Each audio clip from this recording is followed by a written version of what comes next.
नमस्कार। एक गुरुकुल में गुरुजी कुछ बच्चों को पढ़ाया करते थे।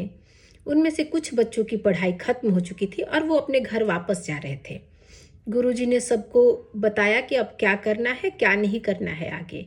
लेकिन उसमें एक बच्चा बहुत ही होनहार था, तो उसे गुरुजी ने स्पेशली अपने कमरे में बुलाया और बैठने के लिए बोला। जब उधर से गुरुजी आए तो एक आईना लेते आए।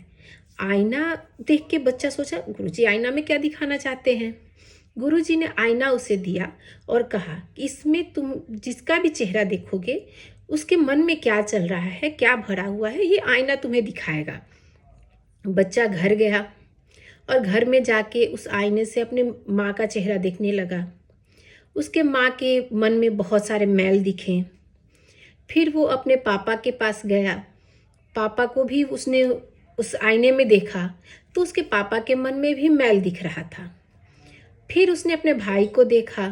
भाई के मन में भी बहुत सारा मैल चल रहा था, दूसरे के बारे में बुराइयां चल रही थी और कुछ भी वो सामने से कुछ और दिख रहे थे, अंदर उनके मन में कुछ और चल रहा था। बच्चा बहुत फ्रस्ट्रेट हुआ। उसे लगा कि दुनिया में सब ऊपर से कुछ और है और अंदर से कुछ और है। मुझे इस दुनिया में नहीं रहना है और ना ही मुझे ये आईना रखना है ताकि मुझे पता चले कि कौन क्या सोच रहा है। मैं नहीं देखूंगा कि वो कौन क्या सोच रहा है, तो मैं शांत रहूंगा।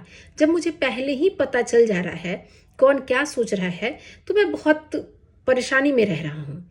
वो गुरुजी के पास गया और बैठा था। उधर से गुरुजी आए। गुरुजी का भी चेहरा उसने आईने में देखा। गुरुजी के मन में भी बहुत सारी बुराइयां चल रही थी। तब उसे लगा कि मैं तो सांसारिक लोगों को भी बोल रहा था, यहाँ तो गुरुजी के मन में भी बहुत बुरा भला चल रहा है। जब उसने गुरुजी को से कहा, गुरुजी आके बैठे और उसने कहा कि गुरुजी, मैंने तो जिसके चेहरे को देखा इसमें सब में मैल भरा हुआ था। मैंने आपका भी चेहरा देखा, आपके मन में भी बहुत सारा मैल भरा हुआ था। गुरुजी ने कहा, तुमने भी वही किया जो सब करते हैं। दूसरी की बुराइयां देखते हैं और अपने अंदर की बुराई नहीं देखते हैं। तुम अपना चेहरा देखो। उसने चेहरा अपना देखा, उसके मन में भी मैल था। तो गुरुजी ने कहा कि मैंने तुम्हारा ही देखने के लिए दिया था, ताकि जब तुम्हारे मन में मैल आए तो तुम उसे सुधारो और आगे अपने आप को निखारो, ना कि दूसरे की बुराइयां देखो। तुम भी सबकी तरह हो गए हो कि अपनी बुराइयों की वकालत करते हैं और दूसरों के लिए जज बन जाते हैं, फैसला सुनाने लगते हैं। बुराइयां तो सबकी हैं, लेकिन मैंने तुम्हारे लिए स्पेशली दिया था ताकि तुम अपनी बुराइयां सुधार के और एक अच्छे इंसान बन सको, आगे बढ़ सको। तो तुमने भी वही किया। तो संसार का ये नियम है। ये कहानी आपको यही बताती है कि बुराई तो अपने मन में भी है, लेकिन हमें सब बाहर की बुराइयां दिखती हैं, अपनी बुराइयां नहीं दिखती हैं। हमें अपनी बुराइयों पे काम करना चाहिए और अपने लिए काम करना चाहिए।